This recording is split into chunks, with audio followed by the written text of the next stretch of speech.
ಪ್ರಿಯ ನಾಗರಿಕರೇ, digital arrest ಎಂಬ online ವಂಚನೆಯ ಪ್ರಕರಣಗಳು ಇತ್ತೀಚೆಗೆ ನಿಮ್ಮ ಗಮನಕ್ಕೆ ಬಂದಿರಬಹುದು. ಹಾಗಾದರೆ ಡಿಜಿಟಲ್ ಅರೆಸ್ಟ್ ಎಂದರೇನು? ಅದು ನಿಜವೇ? ಮತ್ತು ಆನ್ಲೈನ್ ವಂಚಕರು ಇದನ್ನ ಬಳಸಿಕೊಂಡು ಜನರ ಹಣವನ್ನ ಹೇಗೆ ದೋಚುತ್ತಾರೆ ಎಂಬುದರ ಬಗ್ಗೆ ತಿಳಿದುಕೊಂಡು ಜಾಗರೂಕರಾಗೋಣ.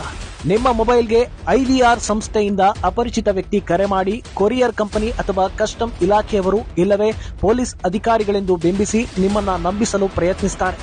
ಜೊತೆಗೆ ನಿಮ್ಮ ಹೆಸರಿನಲ್ಲಿ ಪಾರ್ಸಲ್ ಅಥವಾ ಕೊರಿಯರ್ ಬಂದಿದೆ, ಅದರಲ್ಲಿ ಮಾದಕ ದ್ರವ್ಯಗಳು ಅಥವಾ ನಕಲಿ ಪಾಸ್ಪೋರ್ಟ್ಗಳು ಸೇರಿದಂತೆ ಕಾನೂನು ಬಾಹಿರ ವಸ್ತುಗಳು ಇವೆ ಅಂತ ನಿಮ್ಮನ್ನ ಬೆದರಿಸುತ್ತಾರೆ.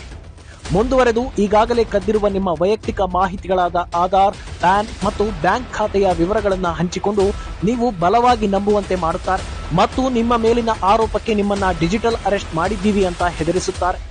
ನಿಮ್ಮ ಮೇಲಿನ ಪ್ರಕರಣವನ್ನ ಕೈಬಿಡಲು ನಿಮ್ಮ ಖಾತೆಯಿಂದ ತಕ್ಷಣ ಹಣವನ್ನ ತಮ್ಮ ಖಾತೆಗೆ ವರ್ಗಾಯಿಸುವಂತೆ ಬೇಡಿಕೆ ಇಡುತ್ತಾರೆ.